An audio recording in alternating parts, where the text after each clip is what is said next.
What's up, everybody? Happy Thursday. Hope all you're having a great day so far today. I'm not gonna tell you I am tired of shit. Like, I ain't get that much sleep last night. Plus, I woke up and did this crazy ass workout. My ass is tired. Um, but I'm gonna push through. I can't wait for the weekend to come, and it is almost here. Thank God. But getting into this episode of GH, I fucking enjoyed this episode. I'm gonna tell y'all right now. I enjoyed this shit. Like, when I tell you this episode had me clutching my chest, it had me clutching my shit. Cause I was like, what the fuck is going on? It was just a lot of brutality going on here. A lot of violence getting ready to pop off. Um, but getting into it though, I don't blame Sonny, for calling, talking to Brick and stuff like that. Because Brick had called him or whatever. And, they talking about the Pikeman deal. Sonny is trying to find out everything he can about this Pikeman crew. Finding out who's buying the product. You know what I'm saying? Because they're pushing all this product through, different parts of the country and through his territory now. So he want to know, okay, so we pushing this product, but who's buying it? I don't blame him for finding that out because you got to know who you're doing business with. You have to. But my thing is, if the Pikeman group is as dangerous and smart as Valentine say they are, my guess is they are like probably 4 or 5 steps ahead of Sonny. They probably are anticipating every move Sonny's making right now. Like him calling up, trying to find out all about them. They probably know that's what he doing. So Sonny got to be very careful because when you're dealing with a group such as this, because even Dex warned him, like, this group, ain't nothing to fuck with. Like, he heard about this group. And nobody wants to do business like that with them. Like, they may be the real deal here. So Sonny better be very careful who you do business with. Remember the last time he did business with some dangerous folks? Damn near burnt Port Charles to the ground. Like when he did business with Karpov and killed Karpov and the Russians came after they ass, baby. I ain't know who was gonna make it and who wasn't because it was looking very bleak. I was like, now who about to die? Because it looked like everybody ass was on the chopping block during that storyline. Because I was like, damn. It was just a lot of burning building shootouts. I was like, well, good damn. So Sonny better be careful on this go round because I'm like, you may not be so lucky this time, sir. Be careful who you do business with now. So anyway, moving on from that, Terry and Yuri look so good together. I am so happy that she found some happiness because I was really hoping her and Chet was going to be together, but then he had to leave. So I'm glad her and Yuri are happy. You know what I'm saying? They look so happy together.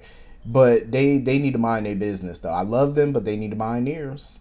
Like, I'm just saying, because Yuri, was all up in Finn business. Oh, why you and Liz break up? And, of course, Finn is not going to go into detail. He was like, shit got complicated. We ended things.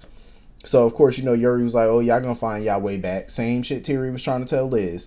Her and Finn going to find their way back. And Liz wasn't confident about that. She was like, yeah, I don't think so. We just trying to stay friends at this point.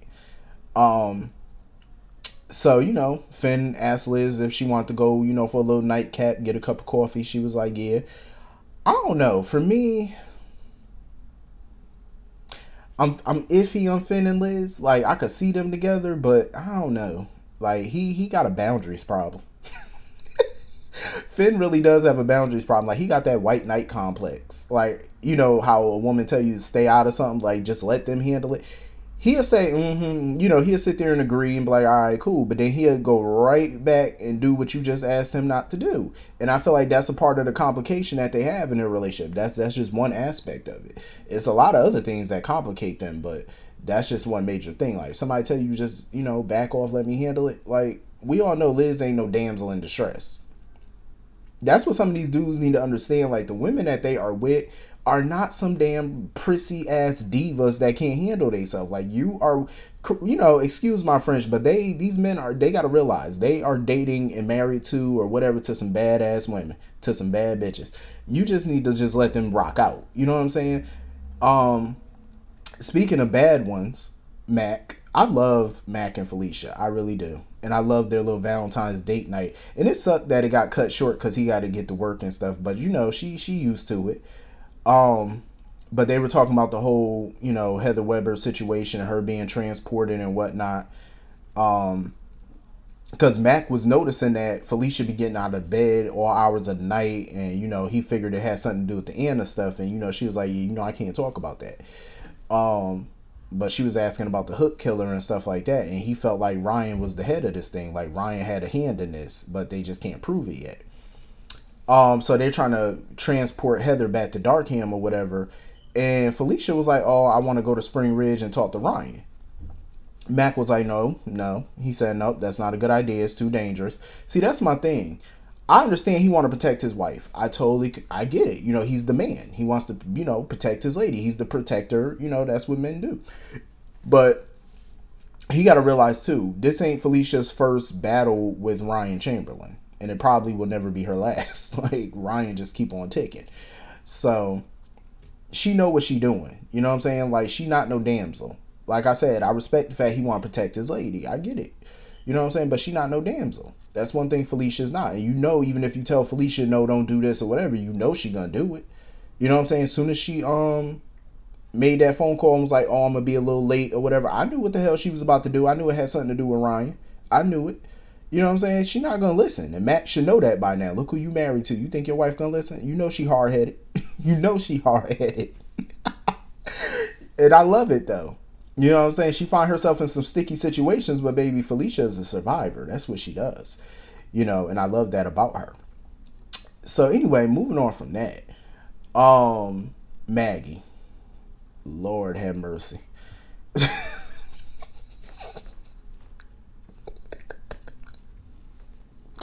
Fucking Maggie. So Dante done caught up with her ass. She gonna invite him into the bar because he was like, Esme's in trouble. She's in prison. She in trouble. We need to talk. So she let him in. This heifer went underneath the bar to get some little mallet, bat, whatever the fuck. Went under the bar to get something to hit him with, and Dante caught that shit too. He ain't trust her worth a damn. And she tried to make a run for it, and Sam caught her ass at the door. I said, see, you know what? I see we gonna have to do this the hard way with you.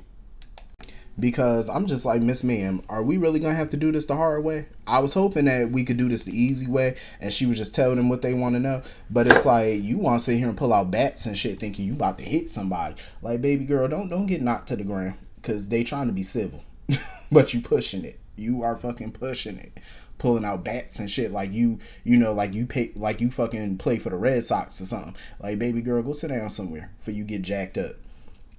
So she, they told her, who they were and stuff like that and what's going on. So she finally decided to come clean because she was afraid of Ryan, because she thought that Ryan had sent them or whatever to, come at her, because that's what she'd been anticipating for a while now, for Ryan to make a move against her. So she told them about Esme's father, and it was like, well, who the hell is her daddy? And she told them Ryan Chamberlain. See, once she said that, I'm gonna need for Sam and Dante to book a flight. They need to get their ass back to Port Charles, because we got some shit going on in Port Charles right now that need y'all help. We need security. Y'all remember that episode back in 2015 when Luke was playing Fluke? You know what I'm saying? Luke had lost his damn mind. He was working with Helena and stuff. Remember that episode at Windermere when he was about to kill Nicholas and Helena was sitting there yelling for the guards and stuff like that? She was like, security, guards, where are they? That's how I was watching this episode, because I was like, where the fuck are the guards? Like, where's Policia? Where's the El Policia? Where's security? We got a fucking maniac running around. Hell, we got 3 of them. 1 with amnesia and 2 just plain loco. Heather Weber and Ryan Chamberlain are fucking free. These bitches are on the loose. And we ain't got nobody to protect nobody. Ain't nobody got security. The PCPD, where the fuck is Jordan? Chase is still on suspension. We ain't got no help. We need help. We got 3 crazy bitches on the loose. We need security now. We need help. Everybody just all up in their home and wandering around without some type of police protection, without guards. Because I mean, don't nobody know that they're out, but still, it's like, y'all know the hook killer running around. Y'all still walking around with no guards? Like, Sonny, where's the security? I know he got some security at the wedding or whatever, but we need security around everybody who leaving. Y'all just got security at the venue. We need security for everybody that's walking out the venue. Like, what we got some lunatics running around here. So, Ryan done took out the damn guard at Spring Ridge, and Esme was just hysterical, like going crazy, screaming, and Heather had to shut her up and muffle them screams. So they put the guard in. They swapped clothes or whatever. Whatever. Ryan put the guard in his stuff or whatever. Put him in the chair to act like that's him or whatever. So they get out, and Mac stumbles upon Heather and Esme because he thought, he was looking at him from behind. He was like, "Oh, you ladies need some help," and they turn around. And he see that it's them, so he pull out his gun, about to take them in, and of course Ryan done knocked him on his ass. I said, "Don't you kill him, Ryan. You better get your ass away. Don't you dare put your hands on Mac. Don't you kill him." And he was about to kill Mac too. But Heather was like, "We ain't got time for that." So they tried to get in the car or whatever. They tried to take Mac's car and was like, "Yo, we got to go. We ain't got time to, kill him or whatever. We got shit. We got to get the hell out of here because the alarms at Spring Ridge was going off." So, of course, Ryan, little crazy ass, gonna tell Heather, "Oh, I hope you didn't forget I got to make one stop." I'm like, "Sir, leave Ava the hell alone." Like, you got the whole armored guard about to come after you. Get the hell out of town, Ryan. And he's still sitting here obsessing over Ava. I'm like, "Sir, go out, just go." So speaking of Ava, she get back to Windermere. She sent Austin the text, let him know like, you need to bring your ass over here because it's dark now. We need to get this body up out of here. So Austin come over, and Austin notices that she seemed a little off or whatever like that. So he was like, "Listen, you need to have your head in the game because people who ain't got a cool head on this thing, they tend to make mistakes." And he was like, "I'm not about to get caught up in this, so you need to get your mind right before we do this because we can't have no mistakes here." So somebody ring the doorbell, and Ava was like, "Just go down to the stables. I'm gonna handle it. I'm gonna get rid of them." So it's Felicia.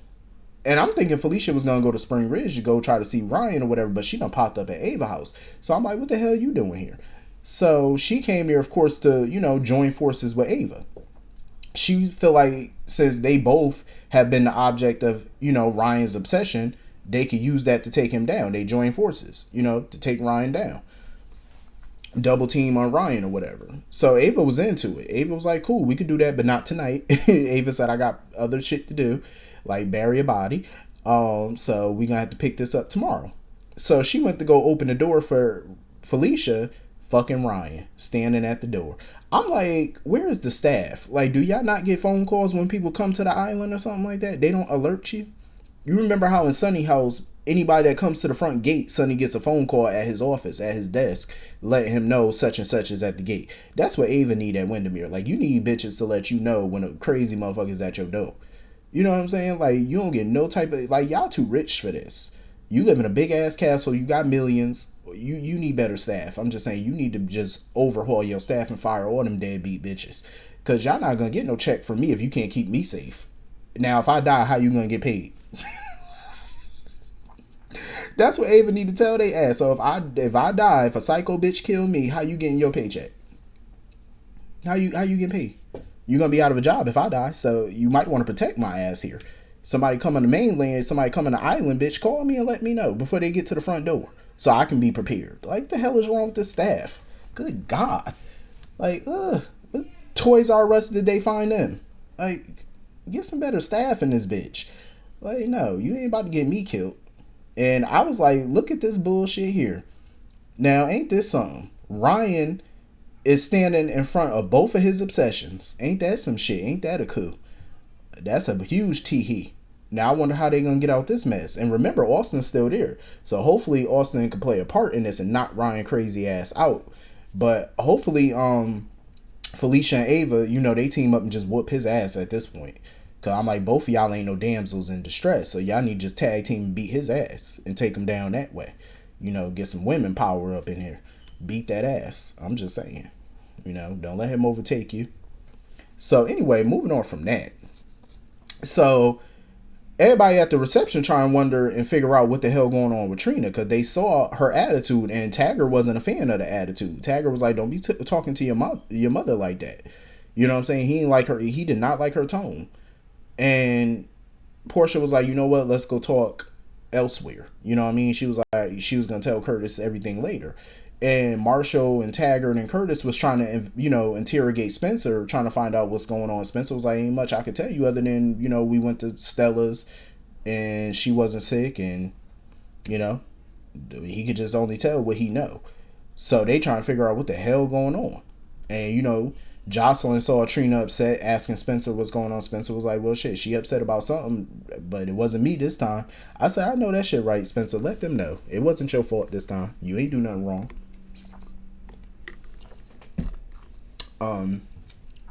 First of all, pause real quick. For those of you that drink smoothies, I'm going to put y'all on game real quick. The smoothie that I make every day after my workouts, it's whey protein. It's like 1 scoop of whey protein, vanilla. A handful of baby spinach. About a teaspoon of peanut butter. And some almond milk. And you blend that up for like 20 to 30 seconds. Phenomenal. I'm gonna tell you, that's what I'm drinking right now. That shit is phenomenal. I love it. I make it like every other day when I work out. I make it. It's the bomb. I'm gonna tell you, that shit is so good. But definitely, if you're gonna do it, blend it for like 20-30 seconds. That way you get all them chunks out of there. You ain't gotta worry about all that. It comes out smooth. Back to our regularly scheduled programming. So Trina wanted to know what the hell going on. So Portia started going into it, and she figured it got something to do with the affair that her and Curtis had 20 years ago. So Portia started telling her whatever, like, oh, Curtis didn't want to, continue on with a married woman, and, that's when her father came home and found her with the pregnancy test. And he was so thrilled and stuff like that. So that's when Trina was putting 2 and 2 together, like, hold the fuck up. She was like, so you telling me Curtis could be my dad? She was like, Portia honestly was like, she don't know. Because at that point, her and Taggart were trying to get their marriage back on track, and Curtis was not in her life anymore at that point. So she never took a DNA test. She seriously, genuinely don't know who the father is. And I don't blame Trina for being pissed off. I don't blame her for being mad, because at the end of the day, Portia should have handled this better years ago. Like, even though Curtis was no longer in your life, you still should have told Taggart, you still should have told Curtis, and you still should have nipped this shit in the bud and got that DNA test. Because now it has Trina questioning her whole life. You know what I'm saying? Now she feel like her whole damn life has been a lie. You know what I mean? But I hate when people say that, like, oh, my whole life has been a lie and I don't know who I am. You are who you are. You are who you are. You're the person that you've always been. Because in my opinion, I feel like her life wasn't a lie. Yeah, Taggart may or may not be her dad, but that's always going to be her father. Taggart's a damn good father. So I feel like no matter what a DNA test is going to say, Taggart is still her father in every way that counts. You know what I'm saying? He was there. You know what I'm saying? He raised you. At the end of the day, he helped raise you. So you're still his daughter. You know what I'm saying? And if the tests come back that Curtis is her father, that's your dad. You know what I'm saying? Now you got 2 dads, and you could build a relationship with Curtis. You know what I'm saying? Like, they can start getting close. It doesn't have to, just because one person may be your father and the other one biologically may not be, it doesn't diminish that person and what they've been to you in your life. You know what I'm saying? So I feel like that's just more love now. You know what I'm saying? Now you got 2 dads. Some people don't have one, you know what I'm saying, that's been in their life. So if, don't matter what the test say, at the end of the day, she still got 2 dads, because Curtis is your stepdad. So it don't matter what the test say. But I definitely understand where her anger is coming from. As soon as she opened that door, there go Curtis and Taggart standing out there. So now they about to lay in the Portia ass. And I don't blame them, because this is such a hell of a secret to hold. Even if she genuinely did not know who the father was, you still knew there was a possibility that one of them was the father and the other one was not. And you still chose to say nothing. You chose to sit on this shit. You know what I'm saying? So I can't blame them if they go off on her. It's rightfully so. You playing with people's life. You know what I'm saying? This man lost out on 20 years possibly with his daughter. With a girl that could be his child. He lost out on years with her. He lost a lot of, years, and he wasn't there for any of her milestones. Her first words, her first, the first time she took some steps, bike rides, he was not there. Father-daughter dances, he missed a lot, all because of this. You know what I'm saying? So Portia definitely has some explaining to do and some apologies to make. And she better hope that they can accept them and forgive one day. So anyway, I hope you all have a great day. That was pretty much the whole episode. Hit the comment section, let me know what you all thought, and I will see you all later. Have a great day. Peace.